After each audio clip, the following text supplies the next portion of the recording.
कमाई कितनी है एक बंदे की पिज़्ज़ा शॉप से हो जाती है? सुना है कि लाखों अरबों डॉलर पाउंड लोग कमा रहे हैं, तो क्या चक्कर है, कितनी कमाई हो जाती है? मैं भी 2011 में स्टूडेंट आया था, ठीक है। फिर मैंने 8-10 साल इधर लगाए, मेहनत की, फिर ये मैंने कोई 2021-22 में मैंने ये लिया है। इसमें से फिर 30% फिर 40% तक आपको प्रॉफिट होता है। यानी ये वाली बात झूठ है कि अद्धो अध बचे थे। टेक अवे की कामयाबी का क्या राज है, एक लाइन में बताएं। टेक अवे खोलना चाहता है, उसको कितने टाइम की ट्रेनिंग मिनिमम रिक्वायर्ड है, किस तरह वो ट्रेनिंग करे और फिर उसको टेक अवे खोलना चाहिए? यूके में फूड की शॉप जो टेक अवे होती है, आपको पता है, इसमें हम समझते हैं कि काफ़ी ज़्यादा कमाई है। आज मेरे साथ है जुल्फ़िकार भाई, बर्मिंघम में मैं आया हूँ स्पेशल इनका इंटरव्यू करने के लिए। इनसे पूछेंगे कि पिज़्ज़ा की जो शॉप है यहाँ, इनकी तो खैर पिज़्ज़ा की नहीं है, इनकी ग्रिल शॉप है, लेकिन इनसे पूछेंगे कि फूड शॉप है वो खोलने के लिए कौन कौन से डॉक्यूमेंट्स चाहिए, कितना खर्चात होते हैं, क्या कमाई है। आज इनसे सारी डिटेल निकलवाने की कोशिश करूँगा। और मैं आपको बता दूँ कि बंदे बताते बहुत कम है, ये बड़ा मसला है। पता नहीं, मैं जिससे भी पूछता हूँ, कोई बंदे ने मुझे कभी खुल के बात नहीं बताई, लेकिन जुल्फ़िकार भाई ने कहा जेडी गाल मर्जी पूछो।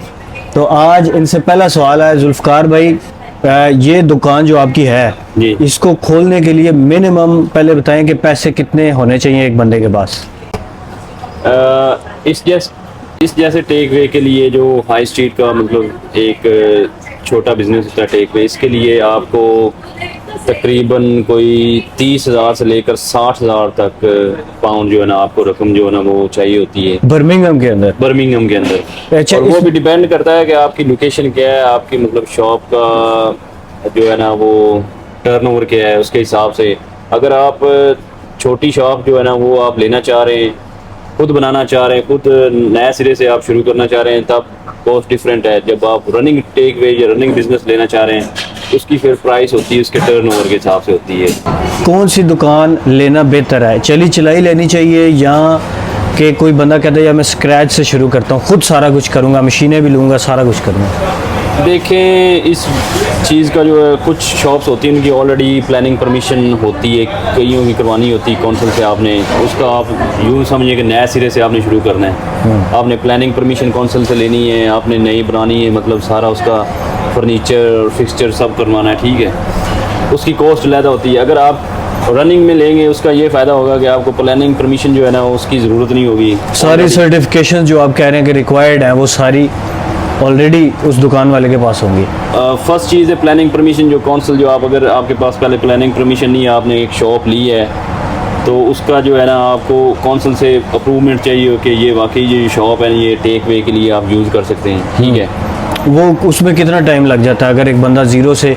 अब बल्कि मुझे ये बता दें कि कौन कौन सी सर्टिफिकेशन चाहिए। पहले आपने बताया कि प्लानिंग परमिशन चाहिए कौंसिल से, जी। कितना टाइम लग जाता है उसमें? अप्रॉक्सीमेटली 2 महीने लग जाते हैं। पहले आप शॉप का उनको विज़िट करवाते हैं, ठीक है, वो आपको परमिशन देते हैं कि आप, ठीक है, आप शॉप को जो है ना वो आप टेक वे के लिए आप बना सकते हैं।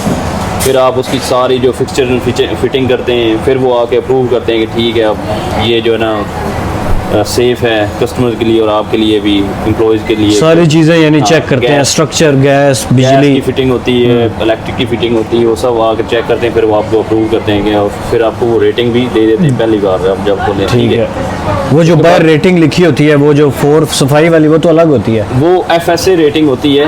जी। वो आप जब प्लानिंग परमिशन आपको मिल जाती है, उसके बाद जब वो आपको अप्रूव करते हैं, तब वो आपको रेटिंग पहली बार जब आप ब्रांड न्यू शॉप खोल रहे होते हैं तब आपको मिल जाती है। फिर वो साल के साल आपको आकर विज़िट करते हैं, ठीक है, कि आप वाकई हेल्थ एंड सेफ्टी के जो है ना वो उसको फॉलो उसके अलावा और कौन कौन से सर्टिफिकेशन है? इसके अलावा आपको और एक तो हो गया आपका नंबर 1 प्लानिंग परमिशन, वो आपके पास होनी चाहिए। उसके बाद FSA की जो है ना वो आपके पास सर्टिफिकेट होने चाहिए। वो किस चीज़ का? Food? FSA food safety authority. अच्छा, फूड। उसके लिए कोई कोर्स करना पड़ता है या? उसके लिए आपको कौंसिल का साथ पहली बात तो रजिस्ट्रेशन होनी चाहिए आपकी, और जो भी आपके एम्प्लॉयज़ हैं उनके पास लेवल 2 का मिनिमम जो है ना वो सर्टिफिकेट होना चाहिए। सबके पास या 1-2 कर लें? 1, 2, 3 तो लाजमी होने चाहिए। अगर ज़्यादा हैं तो चलो आप उसको मतलब कोई एक आधा नाम ही हो तो खैर। वो मेरे जो ख्याल मेन से है, जो मेन कुकिंग कर रहे हैं उनके पास होना चाहिए। वो मेरे ख्याल से आप ऑनलाइन कर सकते हैं। ऑनलाइन भी कर सकते हैं आप, कॉलेजेस हैं वो भी आपको करवाते हैं। उसकी मतलब फीस देनी पड़ती है? 50-60 पाउंड लग जाते हैं आप। इसके अलावा जुल्फ़िकार भाई, एक मैंने लोगों से सुना है, पता नहीं सच है कि गलत है, मेरी नॉलेज में भी इजाफा करें, एक लाइसेंस होता है जिसको फूड लाइसेंस कहते हैं शॉप का। वो कहते हैं जी कौंसल, मुझे किसी बंदे ने बताया था, आई माइट बी रॉन्ग, उसने कहा जी कौंसल पहले साथ वाली दुकानों को एक लेटर भेजेगी कि यहाँ पे फूड दुकान खुल रही है, आपको कोई एतराज़ तो नहीं है। ये सच है झूठ है? फूड लाइसेंस क्या चीज़ है? फूड लाइसेंस तो ऐसे कोई चीज़ ऐसा नहीं कोई है, चीज़ नहीं। है, लेकिन वो एक ऐसी चीज़ है कि आप अगर ऐसी मार्केट में फूड की शॉप खोल रहे हैं, मतलब जिधर क्लोथिंग है या कुछ और मार्केट है, उसमें अगर आप फूड की खोल रहे हैं, तब वो जो है ना कौंसल नहीं, वो जो मैनेजमेंट होगी लोकल, वो मतलब किसी neighbor जो है ना किसी प्लाजे में खोल रहे हैं तो प्लाजे वालों को एतराज़ हाँ, हो वो सकता है। सब को करेंगे और वो उनकी नेचर ऑफ बिजनेस को देखेंगे कि जो फूड का है ना, वो इस नेचर ऑफ बिजनेस को इफेक्ट तो नहीं कर रहा ना। मतलब कौंसल को कोई एतराज़ नहीं है कि मैं इधर दुकान खोल लूँ, साथ वाली दुकानों से वो नहीं पूछेंगे? जो प्लानिंग परमिशन है वो इसी चीज़ का तो नाम है अच्छा, कि वो पहले आपको प्लानिंग जो परमिशन देते हैं आपको काउंसिल वाले, वो इसी चीज़ का नाम है कि वो उसमें वो जो neighbor- सर्वे भी करेंगे। सर्वे भी करेंगे कि नेबर में क्या क्या है, ये मतलब बिजनेसेस क्या है, ये लोकेशन क्या है। तो आप क्या सजेस्ट करते हैं अभी दुकान, एक चीज़ बताएं, दुकान नई लेनी चाहिए या पुरानी, किस में आसानी है? अगर आसानी वाला काम है जो हम मोस्टली पाकिस्तानी करते हैं, वो तो हमें चाहिए कि हम रनिंग बिजनेस लें। रनिंग ठीक है? बिजनेस चलो हम ये है कि उसमें आपको बहुत सारी चीज़ों से बहुत सारा टाइम भी बच जाता है, बहुत सारा पैसा भी बच जाता है। लेकिन अगर आपने सही कामयाब बिज़नेस होना है, मैन बनना है या कामयाब बिज़नेस चलाना है, तो फिर आपको रिसर्च की ज़रूरत है, पूरे एरिया की रिसर्च की ज़रूरत है, कस्टमर बेस उधर, मतलब कंपटीशन आपको देखना पड़ेगा कि किस चीज़ का कंपटीशन है, आप क्या चीज़ नहीं लेकर आ रहे हैं, इस तरह की। कितनी कमाई हो जाती है? सबसे इम्पोर्टेंट क्वेश्चन है कि कमाई कितनी है एक बंदे की पिज़्ज़ा शॉप से हो जाती है? सुना है कि लाखों अरबों डॉलर पाउंड लोग कमा रहे हैं, तो क्या चक्कर है, कितनी कमाई हो जाती है? कमाई का ये तो अल्लाह राज़िक है, अल्लाह पाक जो उसने रिज़्क जो भी जितना भी आपके नसीब में लिखा है वो उसने देना है। दुकानों के चले, मैं आपसे नहीं पूछ, मैं मुझे मैंने ये बता कई दें। दुकानें देखी हैं, वो मतलब है कि बहुत अच्छी सेल कर रही होती हैं, नई मैनेजमेंट लेती है, वो उनको डेड कर देती है। कई शॉप्स हैं जो उनको डेड को नई मैनेजमेंट लेती है, वो उनको बढ़ा लेती है, उनको सेल बढ़ा लेती है, उनकी अपना टर्नओवर बढ़ जाता है। तो इस चीज़ का एक तो आपकी मेहनत पे डिपेंड है, दूसरा आपकी जो है ना टेस्ट पे डिपेंड करता होगा। फूड का बिजनेस है टेस्ट पे, टेस्ट पे, और फूड का बिजनेस टेस्ट पे डिपेंड करता है। एक चीज़ मैंने इसमें सुनी है कि जो टेस्ट है वो आपका सेम रहना चाहिए, ये नहीं कि आज बंदा कोई और चीज़ सेम ना खा भी हो तो बेहतर होना चाहिए, नीचे नहीं जाना नीचे नहीं, ये भी बात ठीक है आपकी। तो आपने जुल्फ़कार भाई अभी भी मुझे नहीं बताया कि कमाई अंदाज़न एक दुकान वाला, चले आप अपनी ना बताएं, एक दुकान वाला मिनिमम से मैक्सिमम कितनी कमाई टेक अवे के बिज़नेस में यूके में कर रहे हैं? देखें, ये मेरा फर्स्ट एक्सपीरियंस है टेक वे का। मैं भी 2011 में स्टूडेंट आया था, ठीक है। फिर मैंने 8-10 साल इधर लगाए, मेहनत की, फिर ये मैंने कोई 2021-22 में मैंने ये लिया है। ठीक है। ठीक है, ये मेरा पहला फूड का बिजनेस है। तो इसमें मैंने ये जो है ना निकाला है, इसका नतीजा ये निकाला है मैंने कि जो टेक वे बिजनेस है ना, ये आम जो छोटा takeaway street high street business होता है, इसकी आपको मिनिमम सेल जो है ना आपको 6 से 7 हज़ार चाहिए होती है। ठीक है, हफ्ते की? हफ्ते की, दिन की हो जाए तो फिर और क्या बात है, लेकिन हफ्ते की आपको, आप यूं कह लें कि आपको 1000 pound average per day sale चाहिए। 1000 पाउंड अगर 1000 नहीं होती तो फिर बंद कर दो। फिर फायदा नहीं है, फिर आप इससे नीचे जाएंगे तो आप खर्चा पूरा करेंगे। मतलब आप अगर 800-700 तक जाते हैं तो खर्चा पूरा करेंगे, अगर 700 से नीचे आप जाते हैं तो फिर आपको पल्ले से पड़े। बचत कितनी परसेंट है? 50-50 बचत है, जैसे कहते हैं जी अद्धो-अध बचत है, या ज़्यादा है या कम है? 60-40 कितनी बचत है अंदाज़न? इसमें आप यूं कह लें कि 6000 पाउंड तक ना आपके और आपके स्टाफ के वेजेस, और आपको चलो वेजेस प्लस थोड़े प्रॉफिट बच जाता है।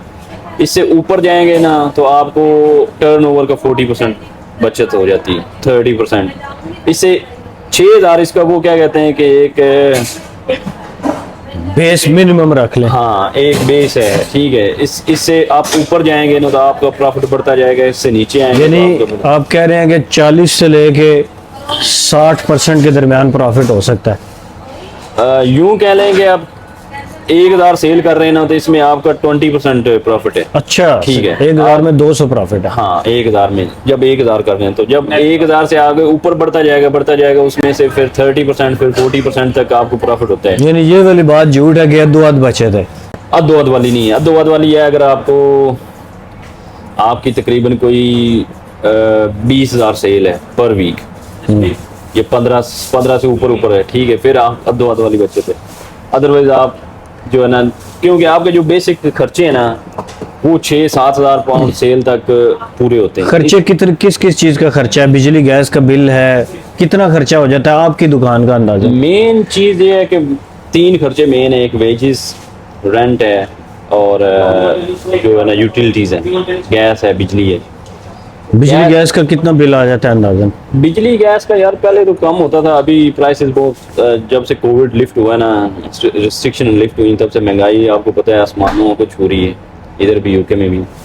तो ये आप समझ लें कि पहले 500 पाउंड 600 पाउंड महीने का आता था एक आम टेक वे का, एक मतलब बिजली का और एक गैस का। अब वो 1000-1200 तक चला गया।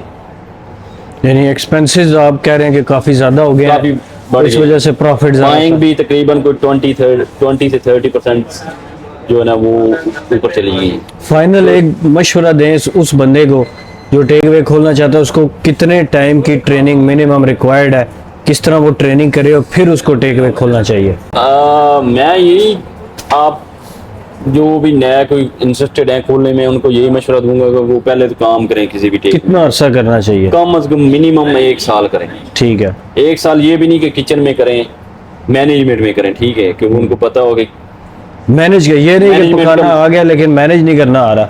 मैनेजमेंट का मतलब ये है कि साल ये ना काम करें कि आप 6 घंटे आए और शिफ्ट लगाकर चले गए, आपने मतलब जो भी है खाना की हेल्प की, शेफ की, या कुछ भी किया। आपको मैनेजमेंट का मतलब ये है कि आपको पता होना चाहिए कि स्टॉक कहाँ से मिलता है, स्टफ कहाँ से मिलता है, कितनी प्राइस में मिल रहा है, इन चीज़ों के प्रोडक्ट्स के नाम क्या हैं, पैकेजिंग कितने में पड़ती है आपको एक मतलब आप बर्गर मील दे रहे हैं टेक वे में, वो आपको कितने में पड़ रहा है। अच्छा, यूके में मैंने ये चीज़ ऑब्जर्व किया, मैंने भी टेक वे में काम किया था स्टार्ट में, ज़्यादातर चीज़ें जो हैं वो पीछे से फ्रोज़न आइटम्स बनी बनाई आती हैं, मोस्टली आपने फ्राई करना होता है, जैसे चिप्स तो सारों के इसी तरह होते हैं, जी। लेकिन चिकन वगैरह मेरे ख्याल से आपको खुद प्रिपेयर करना पड़ता है। चिकन भी मोस्टली 99% तो लोग फ्रेश यूज़ करते हैं, क्योंकि उनकी एक्सपायरी डेट होती है, ठीक है, तो वो आपको कैश एंड कैरी से डिलीवर होता है मोस्टली तो फ्रेश। तो उसको आपने 2-3 दिन में मैरिनेशन करके, पहले दिन मैरिनेशन करने में 2 दिन में उसको मतलब क्लियर हो जाए आपके, वो आपकी डिमांड पे है कि कितनी आपकी डिमांड है और आप कितनी सप्लाई ले रहे हैं पीछे से।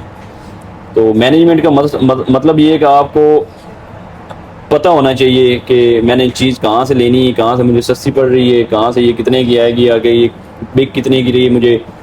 अब एक बर्गर हमें टेक वे में 50 पेंस हमारा खर्चा ज़्यादा आ जाता है, क्योंकि हमने पैकेजिंग भी देनी होती है साथ में। अगर कोई ईट इन कर रहा है तो उसमें हमारा खर्चा कम हो जाता है, ठीक है। तो जितना आप ज़्यादा से ज़्यादा कोशिश करें कि आप जो कस्टमर है ना वो ईट इन करें, वो आप जो कस्टमर अंदर ले आए, ठीक है, बजाय कि आप टेक वे भी कस्टमर अंदर आकर ले जाए मसलन, लेकिन डिलीवरी पे फोकस ना करें आप अपने।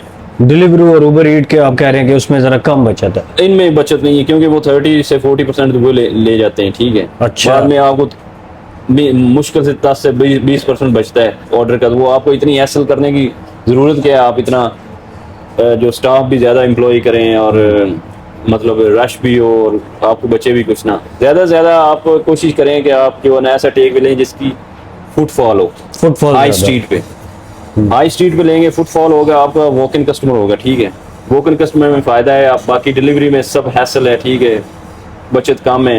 लेकिन अगर फिर डिलीवरी में हो, अगर फिर डिलीवरी में आपको जहाँ पे वॉक इन में आपको 6000 सेल चाहिए, डिलीवरी में आपको 10 से 12000 सेल चाहिए होती है कुछ बचाने के लिए। जुल्फ़िकार भाई से आखिरी सवाल पूछने जा रहा हूँ, टेक वे की कामयाबी का क्या राज है, एक लाइन में बताएं। टेस्ट एंड सर्विस, 2 चीज़ों में दो कामयाबी। चीज़ें। आप टेस्ट दें और सर्विस ना दें। टेस्ट हो आपका लेकिन सर्विस आपकी इतनी स्लो हो कि कस्टमर जो है ना वो खड़े खड़े, आप लंच लेने आए, डिनर का टाइम हो जाए इसका, तब भी आपका काम नहीं चलेगा। अगर आपके पास सर्विस ही हो और टेस्ट ना हो आपने कस्टमर आया उसको बहुत अच्छे तरीके से सर्व किया आपने, 5 मिनट में उसको फूड दे दिया, ठीक है, वेरी गुड सर्विस, आपने बहुत अच्छे से उसको ट्रीट किया। लेकिन वो फूड टेस्ट करता है, टेस्ट नहीं है, तब भी आप ये काम ना करें। 2 चीज़ें हैं इसके मेन, टेस्ट एंड सर्विस। बहुत शुक्रिया जुल्फ़कार भाई, आपने बड़ी अच्छी इन्फॉर्मेशन दी। कोई बंदा इतनी इन्फॉर्मेशन नहीं देता। जुल्फ़कार भाई की शॉप का नाम बता दें, जो भी लोग बर्मिंघम में विज़िट करना चाहते हैं ज़रूर इनकी शॉप को विज़िट करें। ये हमारी शॉप का नाम है ग्रिल एंड सॉस, ये 29 के पिल्समैथिक में वाक़ है, और हम पेरी पेरी में स्पेशलिस्ट हैं।